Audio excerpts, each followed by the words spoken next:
Hey there, it's Elena Bear, and welcome to another one of my DIY homemade card tutorials. If you haven't seen my video on the basics of what you need to make a homemade card, please click on that link in the description bar below. And today I'm going to be making a birthday card for my brother-in-law. So here's the general idea of what I'm going to be making for him. It's a video game controller. So let's get started. I already pulled out all the different colors of paper that I'm going to be needing to make this card. And you'll find that the more cards you make, the more scraps like this that you're going to have. Make sure you hold on to scraps like this because you will use them eventually. So for now I'm just going to put these aside and I'm going to make the base of the card itself. So I like to make cards that are 5 by 7. So I take the cardstock that I want for the base of the card. I take a ruler. And since I want it to be 5 by 7, what I do is I measure 10 inches, because this is the whole card flat. Kind of make a mark there with my pencil. Doesn't have to be perfect, doesn't have to be pretty. Then the next thing I do is I measure 7 inches, and that's going to be the height of the card. Now I take my handy dandy paper cutter device. None of this has to be super precise and perfect. Don't stress out about it. This is supposed to be a fun thing. So line it up to your pencil mark. Slide that down. And voila! This part is cut off. And you have one side of your card done. Yay! Now let's do the other side. You'll definitely want to have a wastebasket near your workstation because you're going to have all kinds of little scraps of paper everywhere. Okay, so now that this is done, this paper is blue on one side and black on the other, and I want the black to be on the outside, so I'm going to go ahead and fold it, line up the corners, fold it like that, and there you have the base of your card. And of course you can either have it going like this, to where they hold it like this and open it, and then there's your message. I'm actually going to turn it this way, so it's going to be held like this and opened like that. Now this is where it starts to get a little tricky. If you're not someone who's good at drawing, you can stick to more basic designs, or you could be bad at drawing like me and still try to do complicated stuff. Okay, so now I'm going to just based on this picture, you know what I could do is I could print out the picture and trace it onto my paper, but I'm just gonna go ahead and freehand this and hope that it goes well.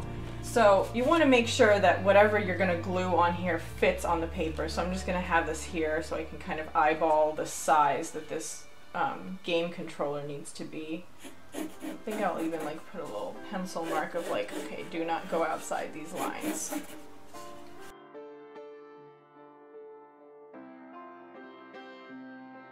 I have kind of a rough outline of this game controller. I'm going to cut it out.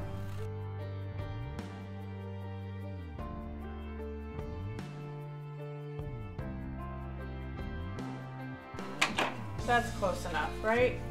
The best thing about making cards for your family is they'll appreciate it even if it doesn't look the greatest. Okay, so the next thing I'm going to do is determine whether this punch is too big. And I think it is. Hold on, let me try it. Sometimes you just have to experiment with stuff, okay? And it doesn't always work, but you never know until you try. So is that going to be too big? Nah, that works fine, right? So I'm going to use this circle punch thing and make another circle. Before gluing stuff, it's always a good idea to just kind of stage it and see how it looks on there. The next question I have is whether this punch is going to be too big to fit inside there. So let's see. Ah, perfect. So I'm just using these little scraps of paper to make the buttons on the game controller. So I'm just figuring out where everything is going to go. The most important thing with card making is not to get frustrated with yourself and just enjoy the process. If you started out with one idea in mind and that doesn't happen and it doesn't work out the way you planned, it's fine. There are so many different card designs that you can find on the internet or on Pinterest, which is my favorite place to find card designs. So there's absolutely no reason for you to do like something that you think is too complicated. Okay, so that's basically how that's gonna look. Now, what I wanna do is at the top, I wanna put like a little message. So I'm gonna figure out how much I need to cut off of this paper. I guess I need to cut it just below this line. I'm gonna get out my handy dandy paper cutter. The other thing to keep in mind when you're making cards is you cannot be afraid of a mess. You are going to make a huge mess, and that's okay. So before I glue anything, I'm going to go ahead and write that. As you can see, I've got extra space on either side, so I'm just going to go ahead and cut that off. Okay, and then that's going to go there. Now I glue everything. Yeah, I want to put this little thing underneath. You can continue to be spontaneous until you start gluing stuff. So that's why I wait till the very end to start gluing. Yeah, I'm just going to stick that underneath there to just give it a little bit more color.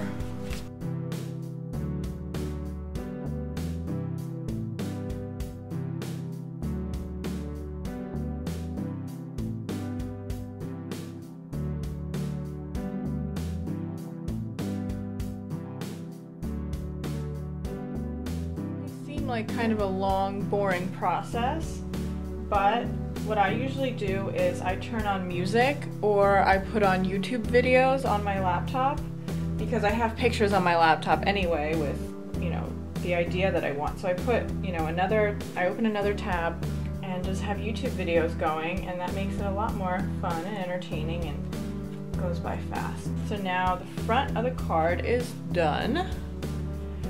On the inside, I'm going to use that same gray that I used for the front. So this is going to be kind of the background, and then the actual birthday message is going to be written on this white paper. So I'm going to kind of get an idea of what size.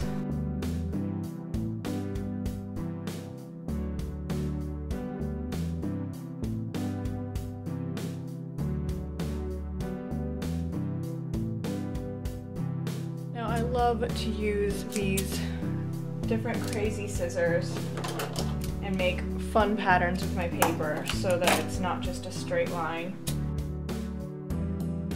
If I'd known I was going to do this, I would have put this a little lower, but you know what? You can always just add stuff whenever and wherever you want. Okay, and then this is where we're going to write the birthday message. So there you go, a card perfect for any gamer or gaming aficionado that you know in your life. Totally custom and from the heart. So I hope you enjoyed this video. Give me a thumbs up if you want to see more videos like this one. And put any requests for specific kinds of cards in the comments below. And I'll see you guys in my next video. Bye!